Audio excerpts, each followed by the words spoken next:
Welcome to CT's Racing JA channel, Kingston, Jamaica. I'm over here working on a C4 Corvette race car.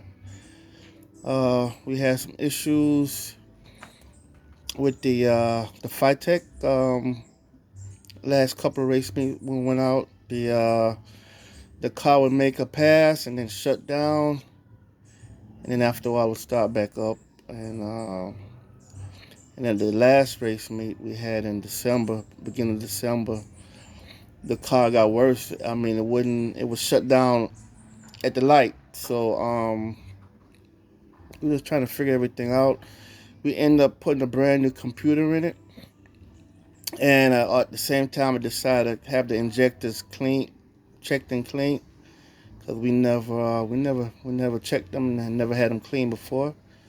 And it's been like a year and a half running them injectors with the E85. So I put them in. I put the new computer in. Put the clean injectors. Injectors were clean in, and started it. And problem was having two of the injectors in this bore wasn't firing, so I took them back out, send them back to the injector place to have them checked again.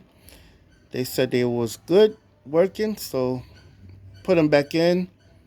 But before I put them back in this time, I did a little research and realized that the injectors are wired in a sequence. I didn't know it made a difference, but I had them wired like an ignition system. By the fire note, I had them 1 3 5 1 3 in this bore, 5 7 in that bore, 2 4 6 8 in that bore. But come to realize from fitech, that's not how they had it wired. So I went back and did the wiring, rewired the injectors the way they, just the plug-in, the way fitech had them. And yeah, I'm gonna try that and see if that makes a difference. Which makes sense the way fitech had it, because the way I had it, by the fine order would have been firing. It would have been firing 2 4 2 4 6 and 8 would have been firing in that bore together. And I think the way they want each firing should be in sequence to keep the distribution working properly.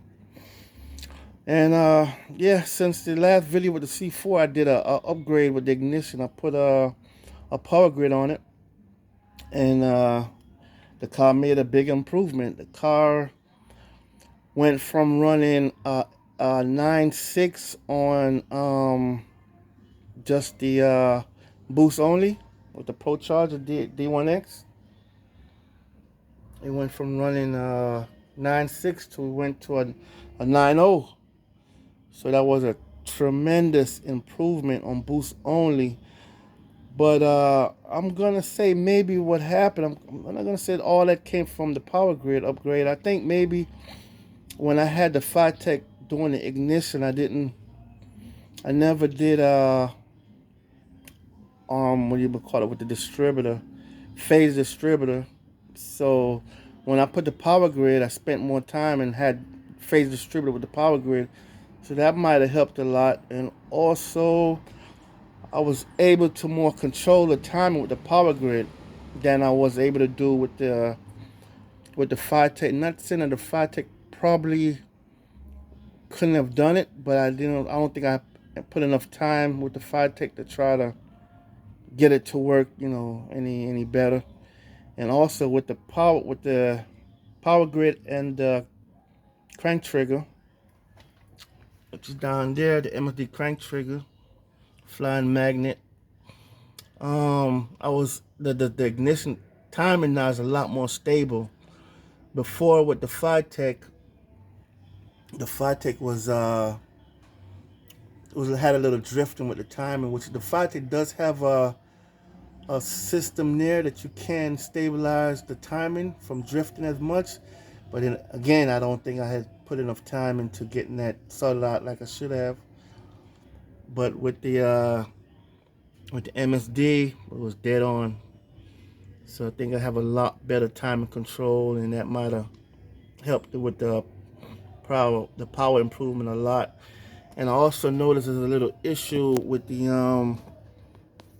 I don't know, a little run out issue with the crank trigger slightly touching. You can see a shiny spot slightly touching. It seems like it's touching. There's an air gap. I went with the air gap. I think it goes from 50 to 80, but I went on the small side on the air gap between the wheel and the pickup sensor. So I'm gonna open that up a little bit more, give it a little bit more gap.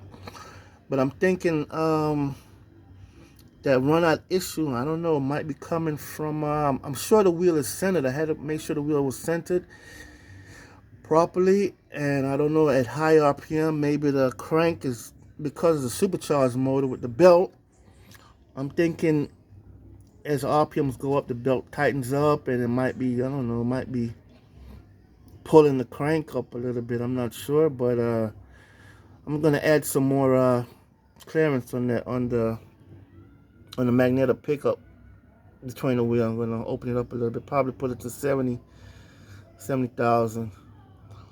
And yeah, but yeah, we're pretty happy with it. But like I said, the last meet we wasn't able to turn the nitrous on. We got one pass, which was the 9.0 on boost only, and after that, then she started acting up. She started cutting off at the line and wouldn't start up. It wouldn't prime. When you turn the key on, the injectors wasn't priming. It started all kind of issues. So we just changed out the computer. This is like our third computer. So I'm not gonna blame it all on the fitech. Maybe it's something. A lot of times I found out there was a lot of issues that was causing the fitech to act up. So I don't want to put all the blame on the fitech. You know, fitech been doing good by us. They've been going pretty fast with it. When it works really good.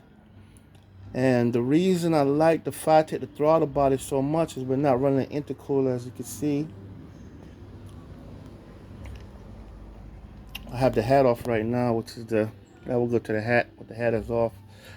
We're not running an intercooler, so with the throttle body, it's a good cooling effect with the air, inlet air coming in, which is usually high at around 300 degrees when we make a pass with it. And the throttle body, by having the injectors in here, and the throttle body is cooling the air down pretty good, saturating the air with the E85 and the nitrous. So that's helping us a lot with you know, for not running intercooler.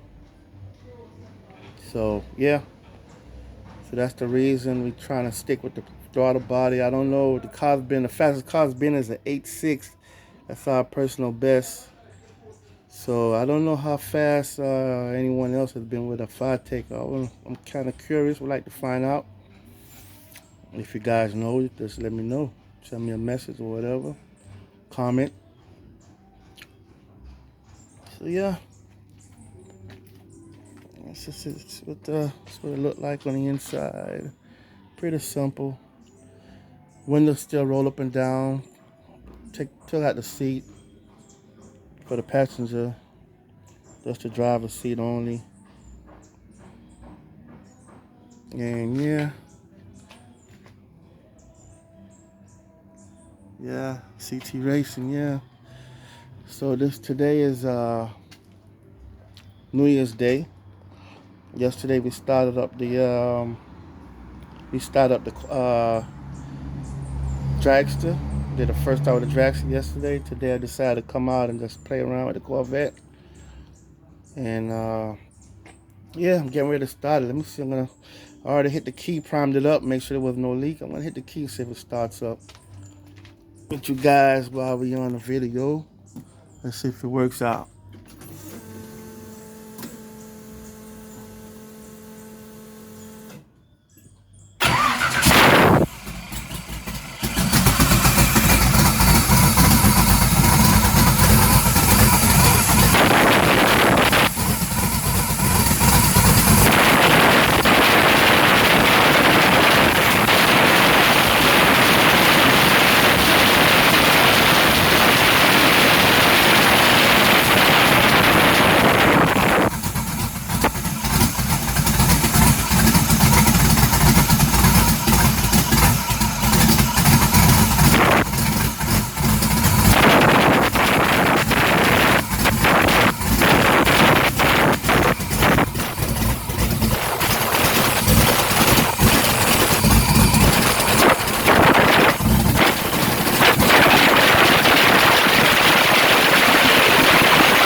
Okay, so yeah, started up.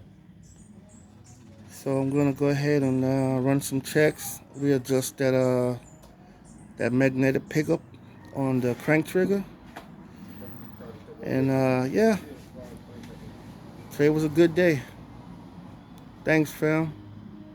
Appreciate it.